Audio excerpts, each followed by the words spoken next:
représentant de la Fédération de Russie. La Russie s'est abstenue lors du vote sur le projet de résolution du Conseil de sécurité des États-Unis sur la prorogation de la MINURSO.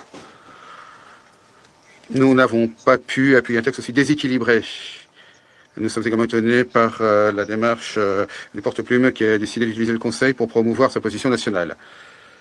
Cela s'écarte fondamentalement de la pratique du Conseil qui prévoit une recherche stratégique par le porte-plume de consensus, la prise en compte des positions de tous les membres du Conseil. Il est éloquent que c'est déjà la deuxième année de suite que nos collègues américains n'arrivent pas à discuter en détail des textes concernant le Sahara occidental au Conseil. Le groupe des amis du Sahara occidental, eh bien, il n'est pas pris en compte. Au contraire, il y a un monologue déséquilibré. Le résultat, l'une des délégations a été contrainte de demander elle-même que l'on discute de ce projet en plénière du Conseil, ce qui montre les défauts importants de la porte-plume qui a politisé le travail sur ce document. Même s'il y a une certaine recherche de compromis au dernier moment, ce qui a permis d'éviter un vote négatif. Mais pour nous, ce document s'écarte de la base de l'ONU sur le règlement au Sahara occidental. Or, cela ne doit pas disparaître, on ne peut pas l'ignorer. La Russie n'a pas choisi de bloquer la décision du Conseil visant à proroger le mandat de la MINURSO afin de donner encore une chance au processus de paix. Mais nous voulons vraiment espérer que cette démarche de cow-boy de nos collègues américains n'aboutira pas au résultat inverse et ne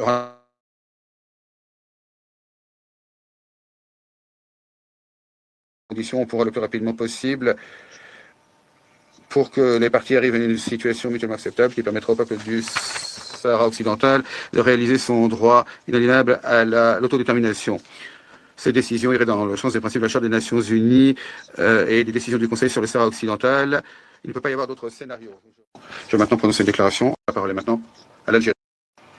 Au cours des consultations sur le projet de résolution, un certain nombre de membres du Conseil, y compris la Chine, ont apporté des contributions constructives dans l'espoir d'aboutir à un texte plus équilibré, plus juste, respectant les préoccupations de toutes les parties impliquées dans le dossier du Sahara occidental et de tous les membres du Conseil. Hélas, le texte final n'est pas équilibré, ne tient pas compte de toutes les préoccupations de toutes les parties et n'a pas un reflet fidèle de toutes les propositions. C'est pourquoi nous nous sommes abstenus lors du vote. Nous espérons qu'à l'avenir, la délégation porte-plume, dans une attitude constructive, facilitera des consultations plus équitables au sein du Conseil et s'efforcera de parvenir à un consensus plus large. Monsieur le Président, la position chinoise sur le dossier du Sahara occidental n'a pas changé. Elle est claire. Nous espérons qu'une solution politique sera trouvée car pour nous, c'est l'issue, fondamentalement. Les résolutions pertinentes du Conseil de sécurité sont une base importante pour avancer. Le dialogue et les négociations représentent l'approche qu'il faut adopter.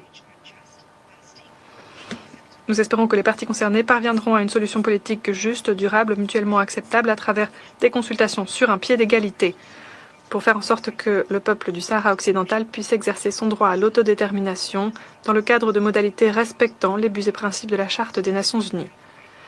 Nous attendons de l'envoyé personnel qu'il continue ses actions de bons offices afin de traduire la dynamique positive actuelle en résultats concrets et avance encore davantage sur le front politique. Merci.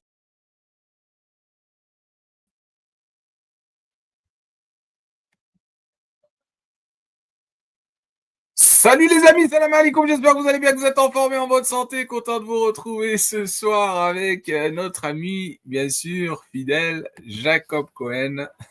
Bonsoir à tous. Je crois que je vais monter un petit peu le fauteuil, non? Alors attendez, parce que là, je ne suis pas dans la configuration habituelle. Là, c'est mieux, voilà. Ouais. Bon, bonsoir à tous. J'ai l'impression, je ne sais pas pourquoi, mais ça va être chaud ce soir. Non, il n'y a pas de raison, il n'y a pas de raison. Alors, Monsieur Cohen, on va bien sûr on va bien sûr Oui. traiter la question du Sahara occidental suite à la comment dirais-je, à l'adoption de la résolution Oui, 2797. oui, Les amis, je vous invite à partager un maximum, comme d'habitude. Pour celles et ceux qui veulent interagir, vous faites votre demande comme habituellement. Monsieur Cohen, après avoir entendu donc les déclarations oui, de la Russie et de la Chine qui se sont oui, abstenus, oui. voilà. Je vous laisse intervenir et Bon, pour moi, bon, de toute façon, j'ai laissé entendre la semaine dernière que l'évolution est favorable aux thèses marocaines. Voilà.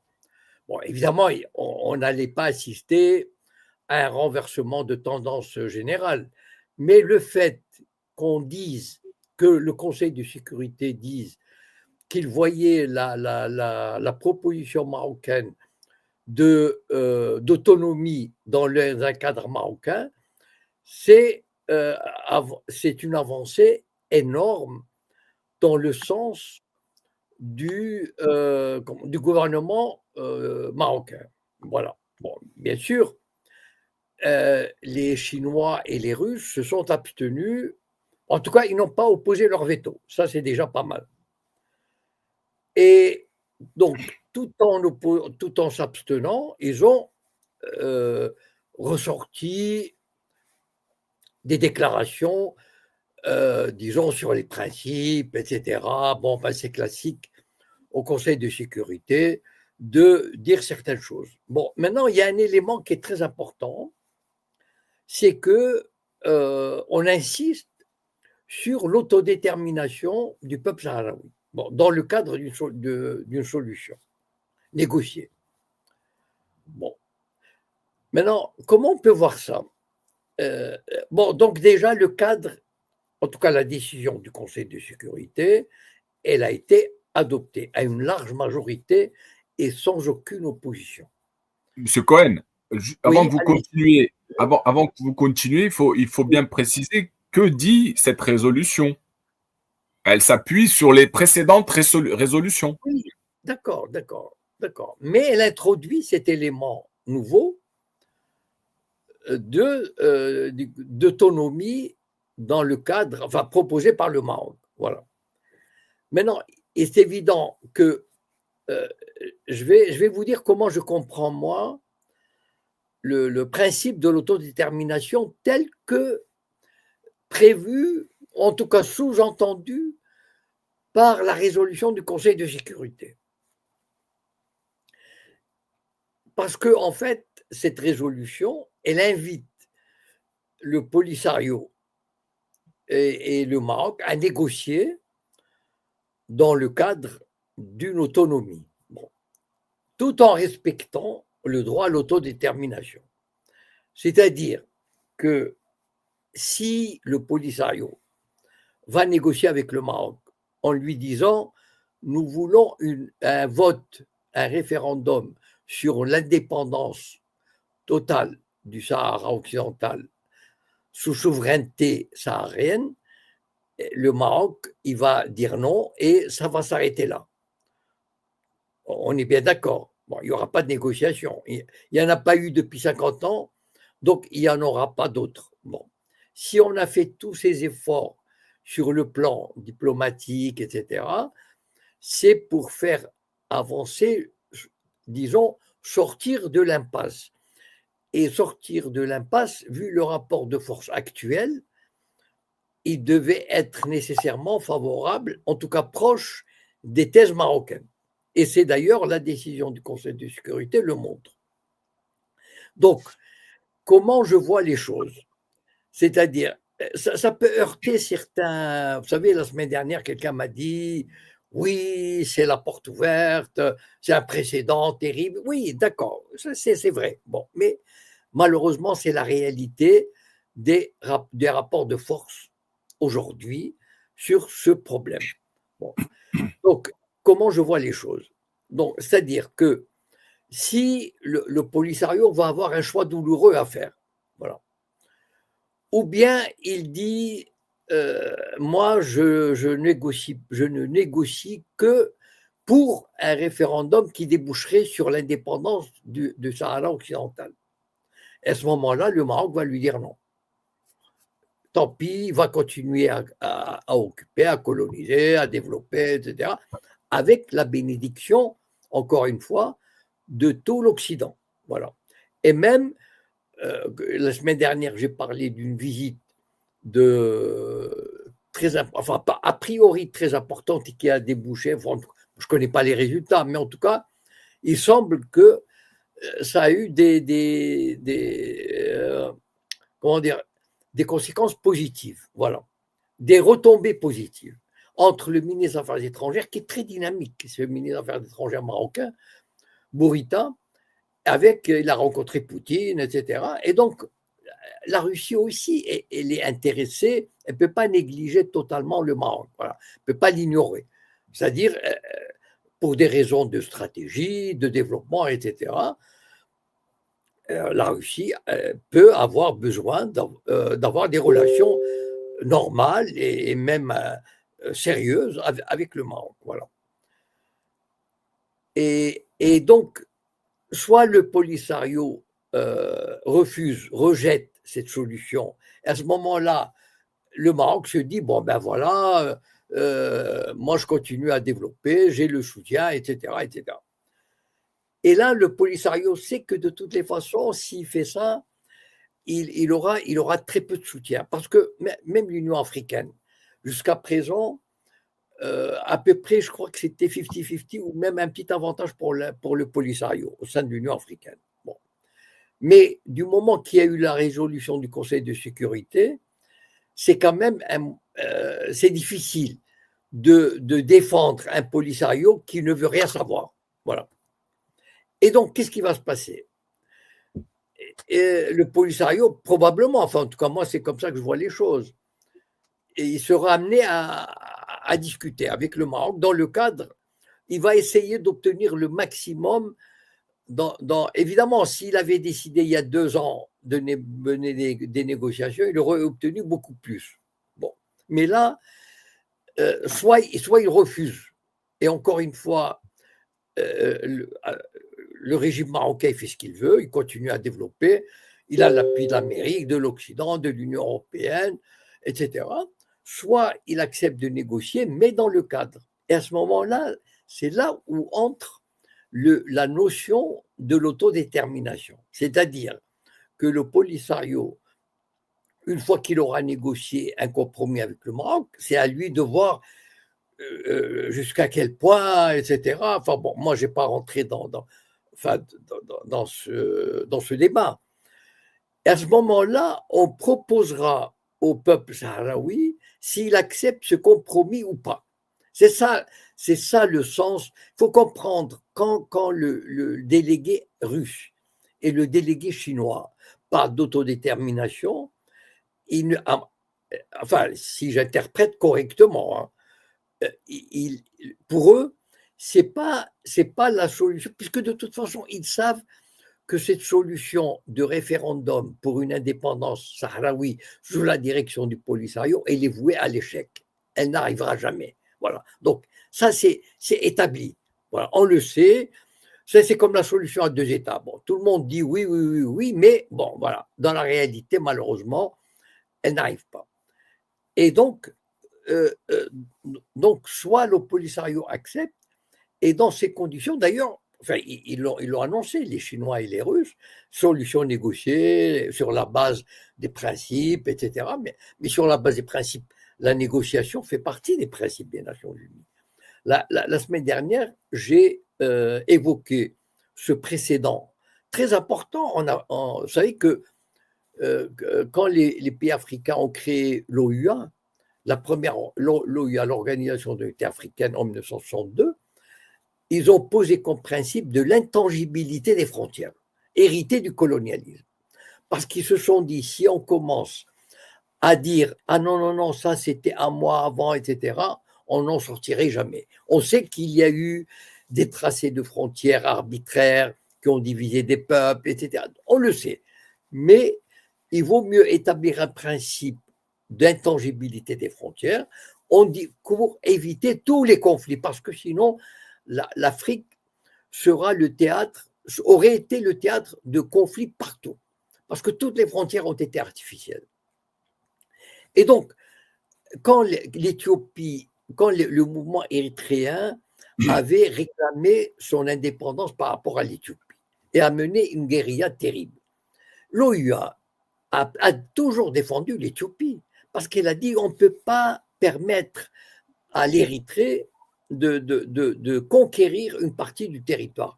Mais le jour où l'Éthiopie, le gouvernement éthiopien a négocié avec l'Érythrée et lui a accordé un territoire pour établir un État, mais tout le monde a été d'accord. C'est-à-dire qu'ils ont dit, à partir du moment où il y a une négociation, on accepte le résultat de la négociation.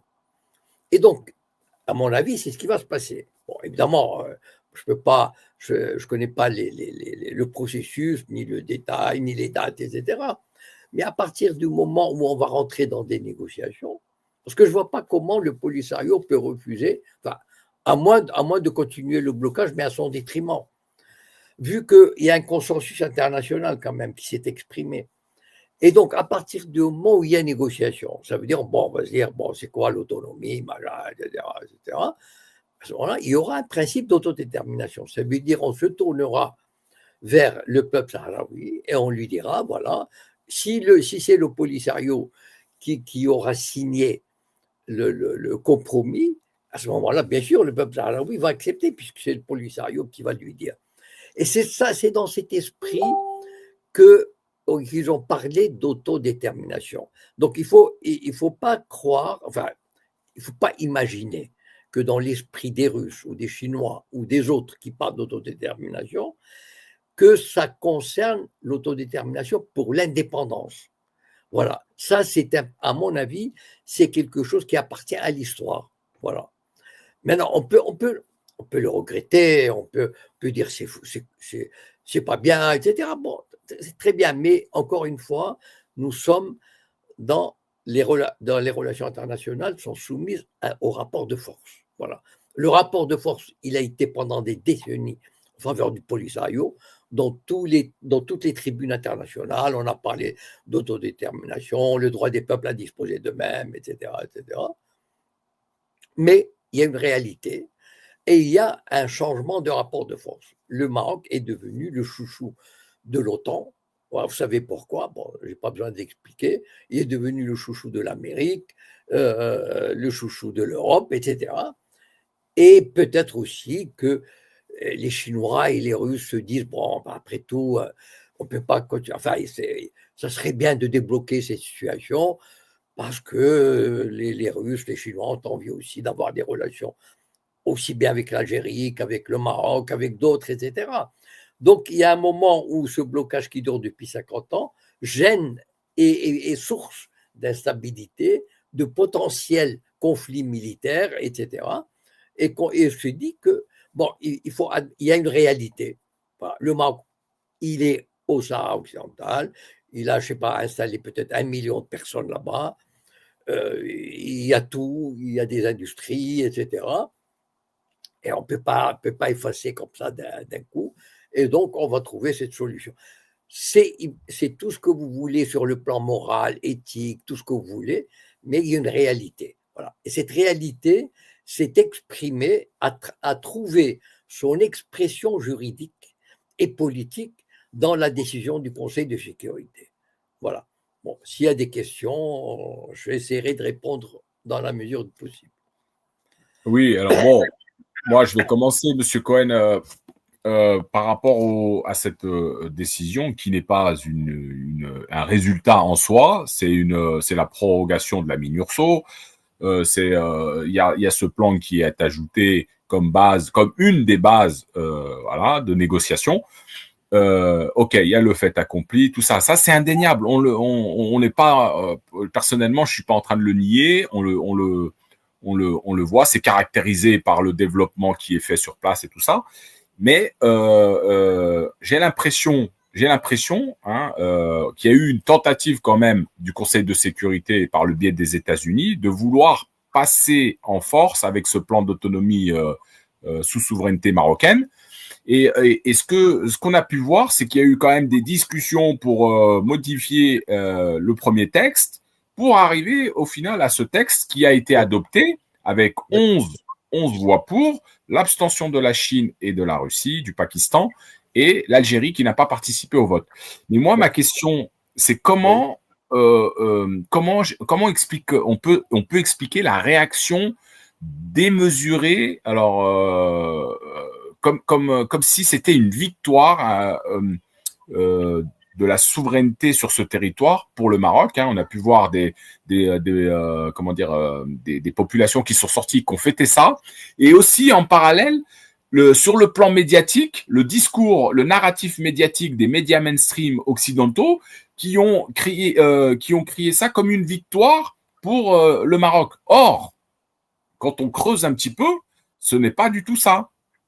C'est une avancée, certes, sur la question de l'autonomie et tout ça, mais c'est pas une victoire. Comment on explique moi, je vais vous laisser en parler, mais comment on explique cette euphorie de la population par le biais du discours du roi, en plus, juste dans la foulée de l'adoption de la résolution, et derrière le narratif médiatique qui a eu cette volonté de mettre en avant la position du Maroc sur le Sahara occidental. Allez-y. Bon, indéniablement, je ne sais pas comment on peut le prendre, mais indéniablement, cette avancée, elle est en faveur du Maroc, de la position marocaine. On ne peut pas le nier quand même. Enfin, je veux dire, on peut prendre le problème par n'importe quel bout. Il y a, pour la première fois, on établit quand on parle de solution d'autonomie au sein du Maroc, ça veut dire que ce territoire ne peut plus échapper à la souveraineté marocaine. Après, souveraineté partagée, etc. Bon, mais le fait est qu'on a, en tout cas, je pense que c'est indéniablement c'est pas une victoire absolue, pas une victoire totale, c'est pas une victoire définitive, mais il n'empêche que on a abandonné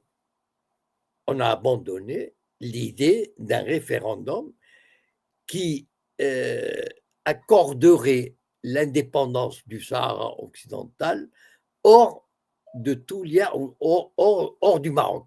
Voilà, oui ou non? Enfin, ça c'est établi quand même. Donc, ça veut dire que quand même, là, on reconnaît quand même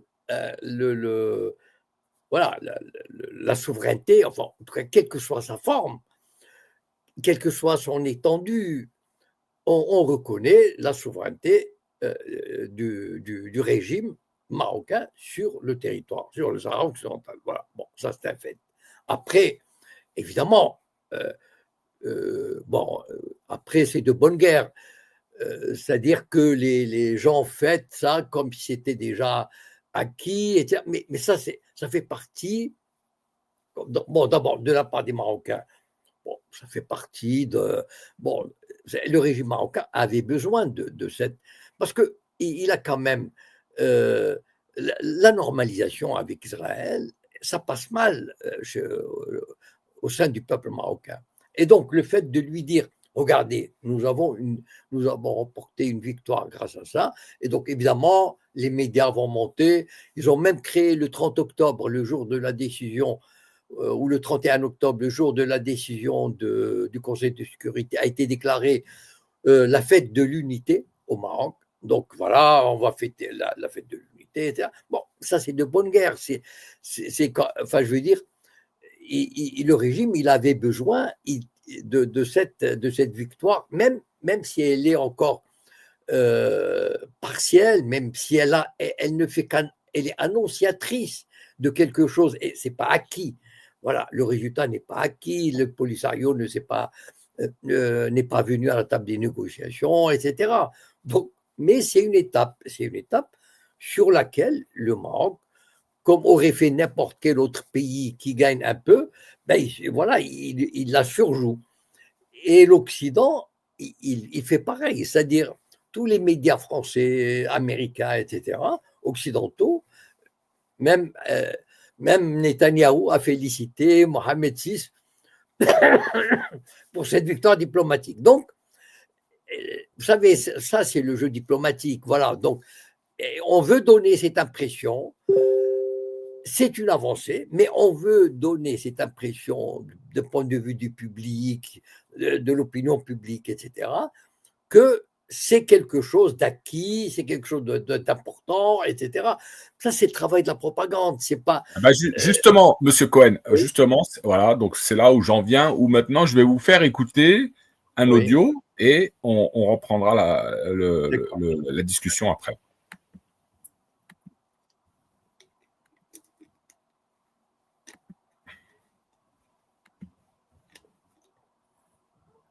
D'autodétermination, et bien justement, c'est tout l'enjeu, y compris de ce vote et de cette résolution à l'ONU. Il existe depuis 1991 un accord avec un cessez-le-feu. Donc ce cessez-le-feu qui a été rompu depuis 2020. Mais entre 91 et 2020, il y avait un cessez-le-feu. Et cet accord prévoit un cessez-le-feu, la mise en place d'un référendum d'autodétermination et la mise en place de ce qu'on appelle la MINURSO, qui est la mission des Nations Unies pour le référendum au Sahara occidental. Je vais y arriver. Et en fait, cette résolution qui était étudiée là de nouveau au Conseil de sécurité, c'est la même que celle qu'il y a chaque année sur est-ce qu'on continue la MINURSO. En gros, c'est est-ce qu'on continue la mise en place de cette force onusienne qui est censée, à la base, garantir la mise en place d'un référendum d'autodétermination. Et ensuite, autour de ce principe, c'est-à-dire que formellement, l'examen de cette résolution, c'était sur cette MINURSO. Est-ce qu'on continue le mandat, quoi? Est-ce qu'on prolonge le mandat? Donc oui, le mandat a été prolongé. Si le mandat a été prolongé, ça veut bien dire qu'on reconnaît toujours le droit à l'autodétermination du peuple sahraoui via un référendum d'autodétermination. C'est écrit noir sur blanc. C'est écrit noir sur blanc dans la résolution. Je note, le texte réaffirme son engagement à aider les partis à parvenir à une solution politique juste, durable et mutuellement acceptable, conformément aux principes et aux objectifs de la Charte des Nations Unies, qui comprend le droit à l'autodétermination du peuple de Sahara occidental. On ne peut pas faire plus clair. Donc ensuite, il y a parmi les possibilités pour arriver à une solution politique juste, comme c'est noté, le plan d'autonomie présenté par le Maroc. Ce plan d'autonomie, il existe depuis 2007. Il n'a rien de nouveau. D'ailleurs, en 2007, déjà, la résolution qui prolongeait le mandat de la MINURSO disait que l'ONU prend note de la proposition marocaine considérée comme sérieuse et crédible. Alors, ce qui a changé là, cette fois-ci, c'est que les partis sont invités à négocier sans condition préalable en prenant pour base la proposition d'autonomie du Maroc. Mais sauf qu'en fait, c'est une base qui peut être prise, sont invités à négocier. Donc cette proposition peut être discutée, mais c'en est une parmi d'autres. Donc il n'y a aucune disposition dans cette résolution qui supprime le référendum ou qui reconnaît la souveraineté marocaine.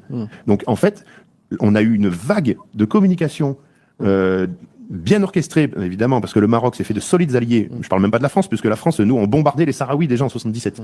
Donc, je suis allé au Sahara occidental, ils ont un avion, un Mirage français qu'ils avaient abattu. Donc, la France a toujours soutenu le Maroc.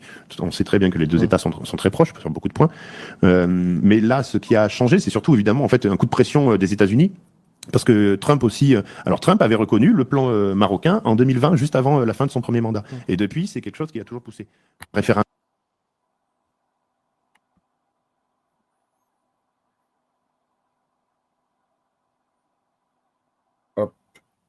Là. Voilà, donc il y avait bien une volonté, donc c'est pour ça que je vous ai fait passer cet audio de ce journaliste de l'Humanité qui a déconstruit un petit peu cette propagande, cette volonté de faire passer comme étant une victoire du Maroc par rapport à voilà. Et en fait, dans le texte, il y a pas grand-chose qui change, mis à part le fait de négocier avec cette base du plan d'autonomie proposé par le Maroc. Maintenant, c'est à voir comment ça va évoluer ces prochaines semaines, ces prochains mois, par le biais des négociations, s'il y en a, si les partis s'engagent à négocier, à vouloir négocier. Et la MINURSO va être là pour justement voir s'il y a des avancées dans ce domaine-là. C'est vrai qu'on est dans une situation très très compliquée. Il y a cette volonté du Maroc de garder la souveraineté sur ses territoires parce que c'est vital certainement pour l'économie marocaine et tout ça. Mais de l'autre côté, il faut trouver une solution pour les Sahraouis. Alors, ils sont estimés à 170 000 à peu près dans les camps de Tindouf. Bon, voilà. Donc, on est vraiment dans une situation où il faut absolument, au bout de 50 ans, après 50 ans passés maintenant, il faut trouver une solution. Et selon vous, c'est quoi cette solution? Est-ce que c'est l'autonomie sous la souveraineté marocaine? Mais tout à fait, oui. C'est pas selon moi. C'est comment dire, c'est la solution à laquelle, c'est le compromis c'est le compromis auquel se sont résignés des États comme la Russie, la Chine, d'autres États, etc. C'est-à-dire que, ok, voilà, il y a un blocage. Voilà. Bon, il y a un blocage depuis 50 ans. Et de toutes les façons, le Maroc, il n'est pas seul. Il a le soutien et c'est des soutiens solides. Je veux dire, l'Union européenne, sur le plan économique, c'est important. Les accords de pêche, les accords miniers, les accords d'exploration, etc., de gaz et tout, le soutien de l'Amérique. Et la Russie, la Chine, ils voient que, bon, de toutes les façons, à quoi ça rime de soutenir une solution qui n'arrivera jamais. Enfin, en tout cas, qui n'a aucune chance, c'est-à-dire un référendum. Encore une fois, je reviens. Vous savez, ce qu'a dit le journaliste de l'Humanité, moi, je le soupçonne d'être un peu, bon, je veux dire, il a des convictions idéologiques, ce qui est tout à fait moi, je le comprends. Hein. Je comprends tout à fait quelqu'un qui, comment dire, qui est fidèle à des principes d'autodétermination, du droit des peuples à disposer d'eux-mêmes, qui est anticolonialiste, etc. C'est tout à fait louable. D'accord? Voilà, la question ne se pose pas. La question se pose de cette façon-là. Il y a un problème qui dure depuis 50 ans et on peut trouver. Et ils ont imaginé cette solution qui, bien sûr, pour le peuple sahraoui, ça serait une demi-défaite, sinon une défaite. Parce que, vous savez, une fois, j'avais évoqué ici le plan d'autonomie du Maroc, c'est quoi? C'est-à-dire, de quels droits vont disposer? D'abord, s'ils sont 170 000, s'ils rentrent au Sahara occidental, ils vont être confrontés à une population d'au moins un demi-million, 1 million de Marocains. Donc, déjà, qui sont là, enfin, je veux dire, il y a tout un tissu économique, social, culturel, scolaire, universitaire, portuaire, etc. Donc, ils vont être bouffés par les Marocains. Enfin, je veux dire, rien que déjà le rapport démographique. Je ne connais pas le chiffre exact, mais moi je suis sûr que la population des Marocains au Sahara occidental doit tourner autour minimum d'1 million. Ça, c'est quand même un pays de 35 millions. Donc, et ça fait depuis 1975. Moi, je me souviens que quand j'étais au Maroc dans les années 80, les gens étaient encouragés à aller vivre au Sahara occidental. On offrait des jobs, enfin des facilités douanières, etc., etc. Donc, je suis sûr qu'ils ont dû construire des routes, des autoroutes, etc., enfin toutes sortes d'infrastructures. Donc, il y a un développement. Donc, on arrive à ce point où, si on continue comme ça, bon, de toutes les façons, que va obtenir le Polisario? Voilà. Et donc, on a imaginé cette solution qui donne l'illusion qui fait la part belle au Maroc. Il ne faut pas se leurrer. Je ne dis pas le contraire. Mais c'est encore une fois, il y a le rapport de force. Voilà, il est là, il est comme ça. Voilà. Donc, là où la position du journaliste de l'UMA, elle est un peu, comment dire, elle est idéologique. Parce qu'il dit, enfin, peut-être avec un peu de, je ne sais pas si c'est de mauvaise foi, ou en tout cas, ou de, comme on dit en anglais, wishful thinking, c'est-à-dire, on prend ses désirs pour des réalités. Voilà. C'est-à-dire, il s'accroche à cette idée d'autodétermination. Mais tout à l'heure, j'ai expliqué, je crois, en long en large, que l'autodétermination dans le sens de la nouvelle résolution du Conseil de sécurité veut dire ceci.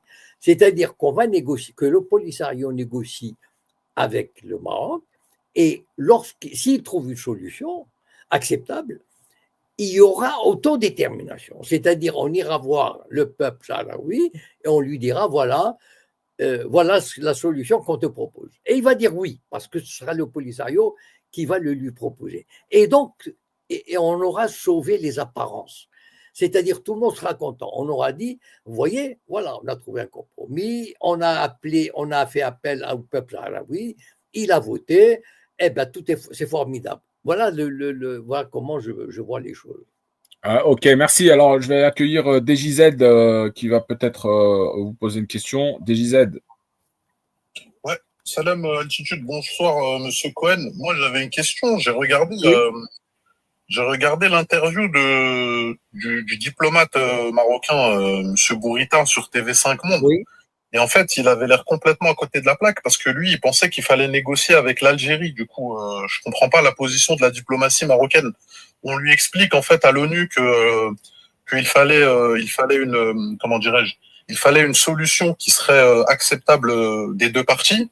Je sais pas, est-ce qu'il a compris que l'autre partie était le Front Polisario, seul représentant du peuple sahraoui, ou est-ce qu'il pense que l'Algérie justement fait partie des négociations? Voilà. Et mon autre question, une seconde question, si vous le permettez, c'était aussi, j'ai pas compris en fait la sortie du peuple marocain à faire la fête dans les rues et pourquoi ils se sont rués vers les frontières algériennes et ils ne se sont pas rués au Sahara occidental puisque finalement, selon eux, la solution était pliée. Voilà. Merci à vous, Monsieur Cohen. Je vous écoute. Bon, alors, malheureusement, j'ai pas lu ou entendu la déclaration de Bourita, donc je ne peux pas, en fonction de ce que vous m'avez dit, je ne peux pas me lancer dans une interprétation. Je suis désolé. Il aurait fallu que je. remplacer par une autre question une fois que vous aurez fini, s'il vous plaît. Pardon? Allez-y, continuez, monsieur. Si jamais vous ne pouvez pas répondre à cette question, il en posera une autre. D'accord. Et donc, je ne sais pas ce qu'il a dit, mais enfin, bon, en tout cas, c'est clair que s'il doit y avoir des négociations, elles auront lieu entre le Maroc et le Polisario. Et il est évident, il ne faut quand même pas se leurrer, c'est-à-dire qu'à un moment ou à un autre, l'Algérie est partie prenante, même si elle dit officiellement, moi, j'ai rien à voir là-dedans, c'est votre problème, etc.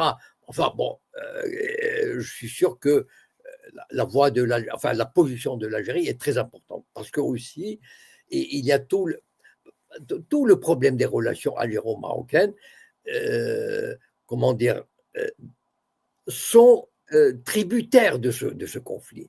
C'est-à-dire que si ce conflit trouve une solution entre le Polisario et le Maroc, je suis sûr que les relations entre l'Algérie et le Maroc vont se trouver au moins à 50% déjà réglées ou améliorées, etc.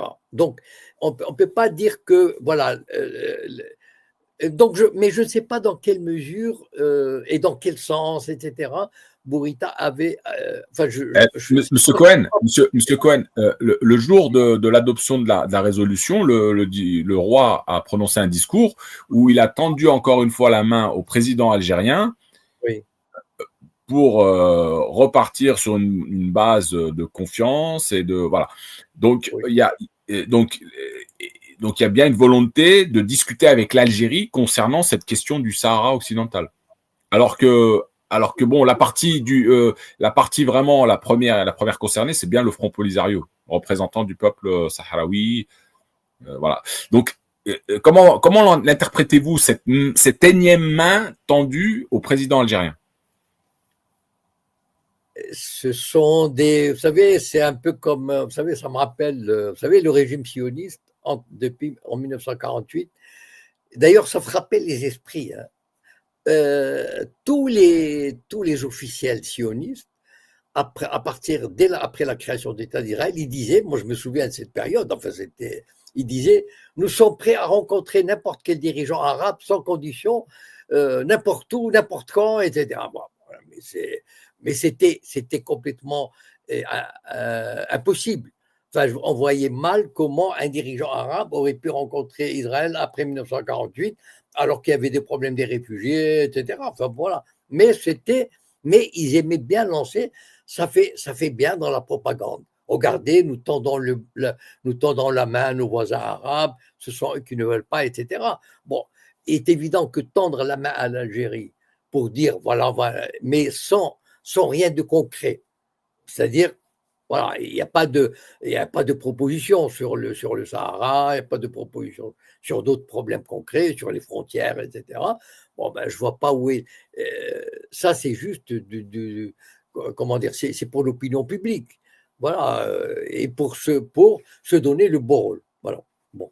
Donc, pour revenir aux questions de notre auditeur, malheureusement, j'ai oublié la deuxième question. Alors, Là, la seconde, c'était concernant le peuple marocain qui s'est Ah oui, dirigé vers les frontières algériennes, alors oui, qu'il oui. aurait peut-être dû aller du côté du Sahara occidental. Voilà.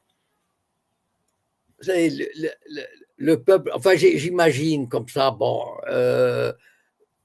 et il y a, enfin, comment dire, d'abord, vous savez, le système médiatique, politique, etc., il est très bien organisé au Maroc. Voilà. Le palais a des relais fantastiques au sein de l'opinion publique. Imaginez, rien que pour vous donner une idée, bon, dans n'importe quel patelin, il y a une mosquée. C'est bien une mosquée, enfin, je ne dis pas le contraire, sauf que le prédicateur, je ne sais pas comment on appelle, enfin, bon, l'imam, enfin, mosquée, c'est un fonctionnaire du gouvernement, bon, du ministère des Habous. Donc, il est le relais de l'idéologie officielle, de la politique royale, etc., enfin, de l'autorité. Il y a tout un réseau administratif, une toile d'araignée qui enserre tout le pays, etc. Il y a les médias, il y a la radio, et puis il y a le peuple marocain, il est aussi un peu patriote, et donc il a besoin voilà, de ces explosions populaires, etc. Il se retrouve. Et donc, eh ben, c'est pas difficile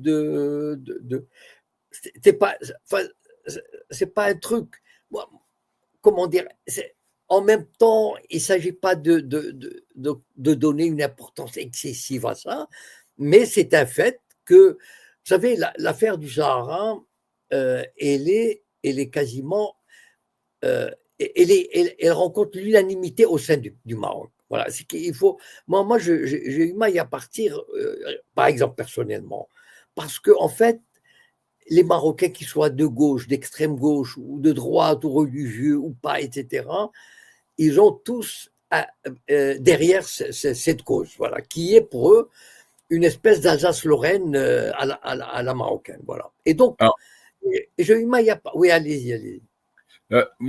Justement, moi, c'est intéressant parce qu'effectivement, on sent qu'il y a un engouement, le peuple est derrière son roi et tout ça. Il y a pas de souci, je l'entends bien. Par contre, comment on explique l'opacité qu'il y a, par exemple, depuis, je crois, 2014, il y a plus de 300 personnes, des journalistes, des avocats, qui sont interdits de sol là-bas, qui peuvent pas y aller. Comment on explique ça pour constater comment se déroule la vie des Sahraouis marocains, si on peut les appeler comme ça, qui sont dans les 80% acquises par le Maroc. Comment se fait-il qu'il n'y a pas de... Par exemple, dans les camps de Tindouf, les ONG de droits humains, tout ça, et ils ont l'accès total à l'aéroport de Tindouf, et après, ils sont pris en charge et ils vont dans les camps sans problème. Par contre, pour aller en territoire du Sahara occidental, qui est occupé par le Maroc depuis 75, il y a vraiment un verrou, et c'est très compliqué pour des ONG ou pour des journalistes ou pour aller enquêter là-bas, pour voir si les Sahraouis revendiquent des choses ou pas. Bon, comment on l'explique ça? Normalement, si vraiment il n'y a pas de raison de cacher tout ça pour l'appareil d'État marocain, si les Sahraouis qui sont là-bas ne revendiquent rien du tout, hein, ils ne seraient pas opprimés et tout ça. Pourtant, il y a vraiment quelque chose. Mais qui vous dit que tout va bien là-bas? Bien sûr, il y a de la répression. Je veux dire, les Sahraouis qui sont restés là-bas, il y a des Sahraouis qui sont restés au Sahara occidental. Tous ne sont pas partis.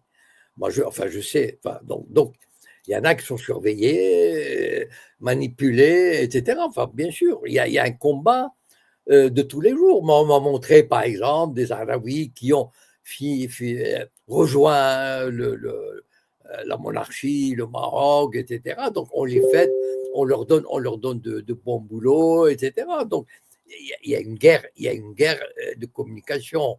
Faut pas croire que le Maroc, il est voilà. Donc en fait, vous savez, je vais vous dire, les Israéliens ils font pareil. Les Israéliens interdisent leur territoire à des centaines ou des milliers de personnes qu'ils soupçonnent de vouloir, par exemple, même des députés du Parlement européen sont interdits d'entrer en Israël. Voilà. Pourquoi? Ouais, Parce que. Voilà. Donc, en fait, bon, Une dernière question, ouais, je te la donne après. le Maroc, il fait ce que tout pays occupant il doit faire, c'est-à-dire il doit soigner sa propagande, il doit empêcher ceux qui pourraient le gêner aux entournures d'arriver, etc. Enfin, c'est classique. Donc, il n'y a rien de. Il n'y a rien de surprenant. OK. Merci, M. Cohen. Dernière question de DJZ, je t'en prie. Ouais, du coup, je voulais rebondir sur vos propos. Alors, en effet, les autorités religieuses au Maroc, comment dire, imposent la vision politique du monarque, car il est supposément et frauduleusement, à mon sens, descendant du prophète. Mais ça, c'est une autre histoire. Mais ma question, c'était plutôt, au vu des résultats, en tant comment dirais-je, que Marocain patriote, est-ce qu'il valait le coup de faire les accords d'Abraham si c'était pour obtenir si peu de changements finalement? Merci, je descends et je vous écoute. Bonne soirée. Merci. Alors, et ça, mais on n'a pas demandé l'avis du peuple marocain, ni l'avis des partis politiques marocains, ni l'avis des intellectuels marocains, ni l'avis des journalistes, ni l'avis des. Personne n'a été mis au parfum. Le roi a pris sa décision. Voilà. Et ça a été une décision royale. Et comme c'est une décision royale, eh ben, il était très difficile de la contester.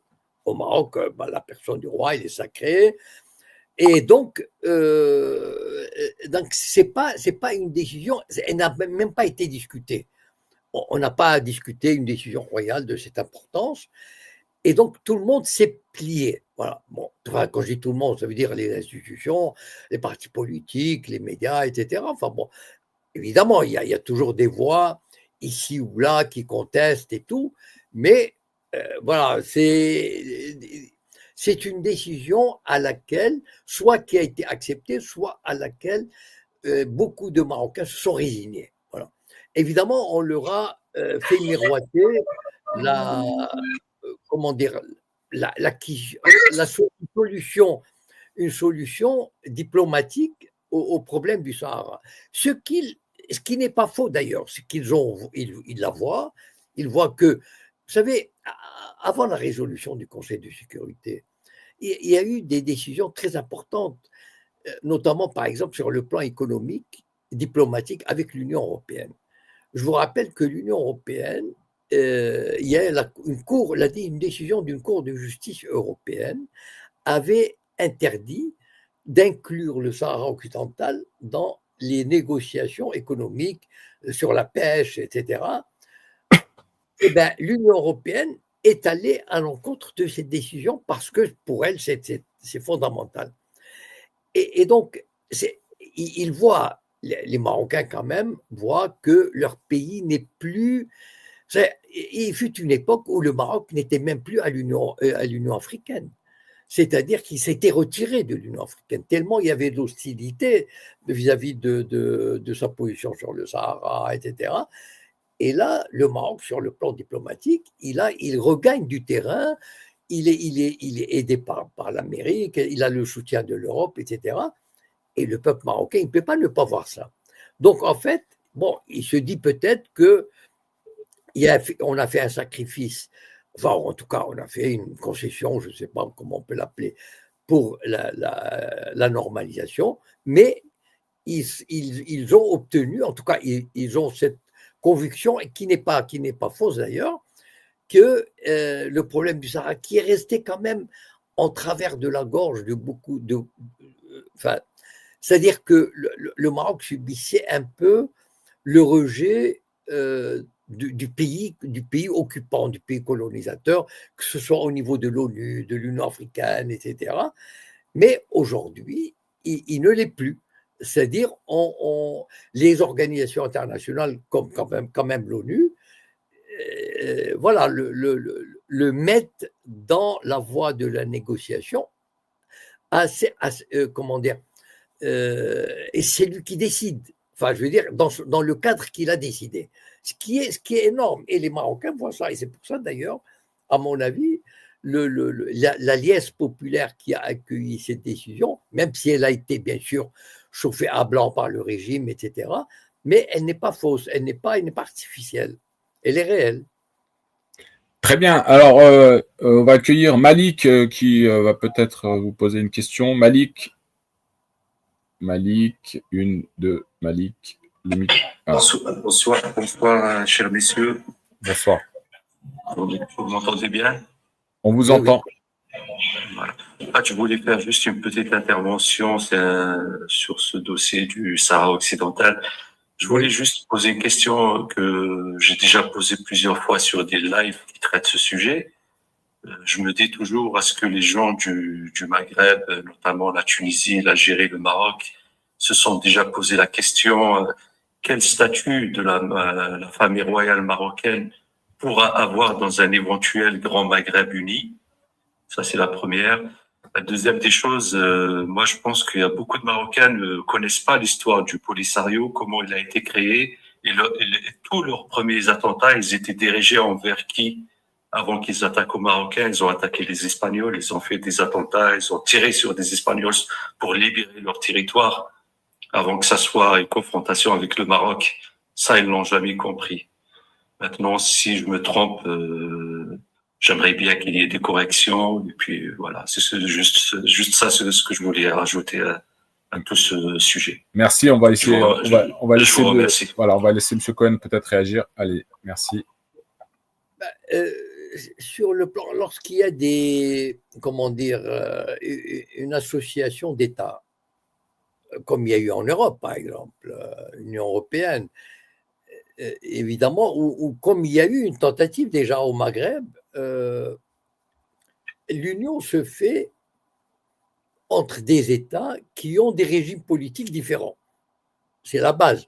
C'est-à-dire que chaque État, chaque pays a son régime et il est accepté en tant que tel. C'est-à-dire qu'on ne remet pas en cause, voilà, par exemple en Europe, il y a des monarchies, il y a des républiques, il y a des socialistes, enfin, etc., toutes sortes de régimes. Et ça, c'est ce qu'on appelle, enfin, je veux dire, chaque État a la souveraineté sur le choix de son régime. Et personne ne peut le contester. Et d'ailleurs, à mon avis, enfin, une des raisons un des motifs qui ont introduit une espèce de tension entre le Maroc et l'Algérie dès 1962-63, et c'est dommage, mais c'est comme ça, voilà. C'est que c'est, comment dire, une espèce de rejet de chaque pays par rapport au régime de l'autre. Je m'explique. C'est-à-dire que pour les Algériens, la monarchie marocaine était une monarchie pro-occidentale, pro-impérialiste, corrompue, etc. Mais pour le Maroc, l'Algérie était un régime révolutionnaire dont le seul but est de renverser les régimes voisins, etc. Voilà. Il est au service d'idéologie. Enfin bon, vous connaissez un peu comment dire, le baratin. Voilà. Bon. Et en fait, cette position a pourri, et d'ailleurs, qu'est-ce qui a pourri aussi, qui a empêché la nation arabe d'être unie? Vous savez, le rêve de Nasser de réunir le monde arabe. Mais parce qu'il y avait des régimes qui se détestaient.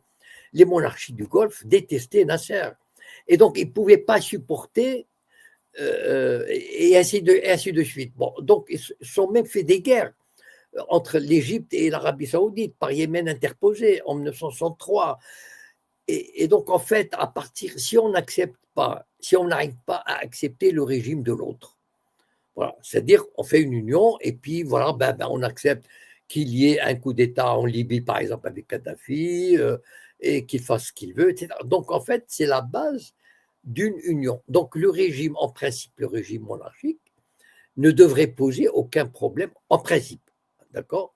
Ne devrait poser aucun problème dans un cadre maghrébin qui se respecte et qui a envie d'établir des relations correctes, loyales, stables, favorables aux populations, etc. Voilà. Il faut faire abstraction du régime que tu as en face. C'est la base de toute coexistence. Si tu dis, ah, ce régime, il est féodal, il ne me convient pas, moi je suis pour les révolutions, etc., c'est fichu. Et malheureusement, dès le départ, et c'est ça qui. Dès le départ, entre le Maroc et l'Algérie, ça n'a pas marché, ça n'a pas collé, voilà. Et ça a été vraiment, je pense, ça a introduit un élément de méfiance et d'hostilité. Vous savez, il y a quand même un élément psychologique, si vous voulez, qui a pourri les relations entre ces États, voilà, entre ces deux pays. Et donc, il ne faut pas, enfin, si jamais on retourne vers un apaisement et une collaboration, il faut faire abstraction du régime que tu as en face. Voilà. C'est-à-dire qu'il faut accepter qu'il soit islamiste ou dictature militaire ou ce que vous voulez. C'est-à-dire, en fait, ou monarchiste, ben, parce que, en fait, chaque pays a le droit d'avoir son gouvernement. On ne reconnaît pas un gouvernement d'ailleurs. La reconnaissance, elle se fait la reconnaissance d'un État. Tu reconnais l'État algérien. Voilà. Point barre. Et cet État choisit le régime qu'il veut. Voilà. S'il y a des élections, s'il n'y a pas, etc., il fait ce qu'il veut. C'est ça le principe de base des relations entre États. C'est la reconnaissance étatique. C'est pas la reconnaissance. Aujourd'hui, bien sûr, on dit la France ne reconnaît pas le régime qui s'est établi au Mali. Bon, mais elle n'a pas à le faire. Elle n'a pas le droit de le faire. Je veux dire, c'est une immixtion dans les affaires intérieures d'un autre État. Mais en principe, on doit accepter. Et donc, le fait qu'il y ait une monarchie, enfin, ou chérifienne, ou n'importe quoi, ben, comment dire, c'est une règle de base des relations internationales. Bon. Et la deuxième question, je l'ai oubliée, malheureusement. Je sais pas si vous pouvez. Non, il n'y avait pas de deuxième question. Il y pas avait. de- Bon. Non. Par contre, voilà, on va prendre une dernière question. Je crois qu'on arrive au bout là de la chronique. C'est Jazair. Salam alaikum. Ok, salam alaikum, bonsoir Monsieur Cohen, bonsoir Monsieur Altitude. J'ai une seule question. Est-ce que le plan d'autonomie marocain a des chances de réussir? Pourquoi? Dans une monarchie moyenâgeuse, je dis bien moyenâgeuse, c'est pas l'Espagne, c'est pas l'Angleterre, la démocratie de l'Angleterre, c'est pas la monarchie suédoise. Pour que l'autonomie, parce que dans le plan d'autonomie authentique, réel, les États-Unis ont exigé un plan d'autonomie réel. Oui, je crois, ils ont utilisé le mot en anglais.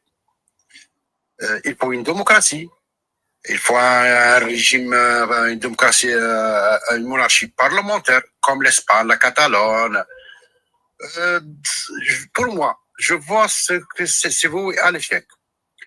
Est-ce qu'on peut donner l'autonomie? D'autres régions ne vont pas revendiquer l'autonomie. La République du Rif, qui était un antécédent historique, depuis la principauté de Nacor, toute une histoire jusqu'à la République du Rif qui a existé, mais malheureusement qui a été achevée par deux puissances coloniales, l'Espagne, la France et le Maghreb. Deuxième des choses, pour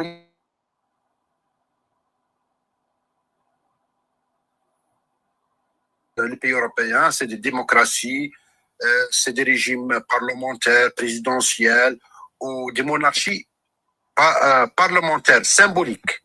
Il n'y a pas de monarchie absolue en Europe. C'est tout à fait différent. Une jeune république issue d'une guerre de révolution, comme le Vietnam, je dis bien, des deux seuls pays où il y a des délocalisations armées, c'est le Vietnam en Asie et l'Algérie dans le Moyen-Orient et l'Afrique. Deux seules révolutions d'indépendance. Et une monarchie moyenâgeuse. Est-ce que c'est compatible? Est-ce que c'est compatible? Ok, merci. Merci, M. Voilà, Cohen. merci, il va essayer de répondre, M. Cohen. Écoutez, dans les relations internationales, on ne juge pas ce genre de choses. Voilà. Il n'y a pas de critères pour juger. Ça, c'est, comment dire, ce sont des jugements que portent des médias, des journalistes, des éditorialistes. Mais dans les relations internationales, vous savez, quand l'Amérique dit je veux une autonomie effective, évidemment, c'est du baratin. Parce que l'Amérique, surtout l'Amérique, elle n'a absolument rien à fiche des régimes démocratiques. L'Amérique, ce qui l'intéresse, ce sont les régimes qui obéissent. D'ailleurs, l'Amérique n'a jamais contesté le régime saoudien, qui n'est pas connu pour sa grande démocratie. Donc, en fait, vous savez, il faut se méfier des jugements portés par les États. En général, quand un régime les arrange, ils oublient la démocratie. Regardez par exemple l'Égypte. Al-Sisi, on ne peut pas dire que ce soit une démocratie extraordinaire. Pourtant, vous n'entendrez jamais une critique des élections en Égypte, de respect des droits de l'homme en Égypte, etc. Donc en fait, ce sont des critères qu'on utilise uniquement pour dénigrer les régimes qu'on n'aime pas. Voilà. Par exemple, quand il y a eu un coup d'État au Gabon, la France a applaudi. Elle a dit « Ah, ça c'est un très bon coup d'État, bravo ». Mais quand il y a eu un coup d'État au Niger, elle a dit « Non, ça c'est mauvais ». Donc en fait, vous voyez bien qu'il n'y a pas de critères. Les critères de démocratie, de légitimité, etc., c'est juste de la propagande. Voilà, que les États utilisent pour quand ça les arrange. Quand un État, quand ça les arrange, ils effacent, ils oublient la démocratie, etc. Donc en fait, le régime marocain, enfin la monarchie marocaine avec tout ce qu'elle est, donc sans entrer dans les détails, c'est pas notre sujet. Donc avec tout ce qu'elle est, son fonctionnement, etc. Et j'en ai parlé déjà. Et donc pour l'Occident, il n'y a rien à dire, il n'y a rien à redire. Il y a une constitution, même si c'est formel, même si c'est juste du cinéma, etc. Mais voilà. Et donc l'autonomie qui sera accordée, enfin en tout cas éventuellement, et les États-Unis, la France, grands défenseurs des droits de l'homme, tous ces pays-là, ils feront avec. Je pense que ça ne leur posera aucun problème d'éthique ou de morale ou de légitimité. Voilà, il n'y a pas de souci à se faire. Ok. Ok, merci M. Cohen. Je crois qu'on a fait le tour plus ou moins. Très bien.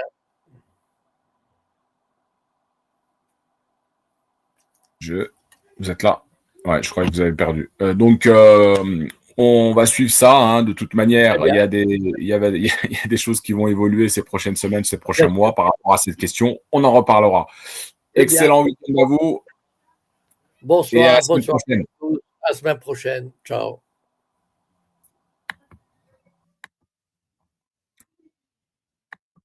Voilà les amis, merci à toutes et à tous d'avoir participé par les partages, les likes. N'hésitez pas à vous abonner à la chaîne YouTube Altitude. Pour ceux qui sont nombreux là sur TikTok, abonnez-vous à la chaîne YouTube et vous pouvez revoir l'entretien en replay. Et par la même occasion, il y a un petit lien en bas. N'hésitez pas à faire un petit soutien à la chaîne, qu'elle perdure dans le temps. Que la paix soit sur vous. Salam alaikum. Bon week-end à tous.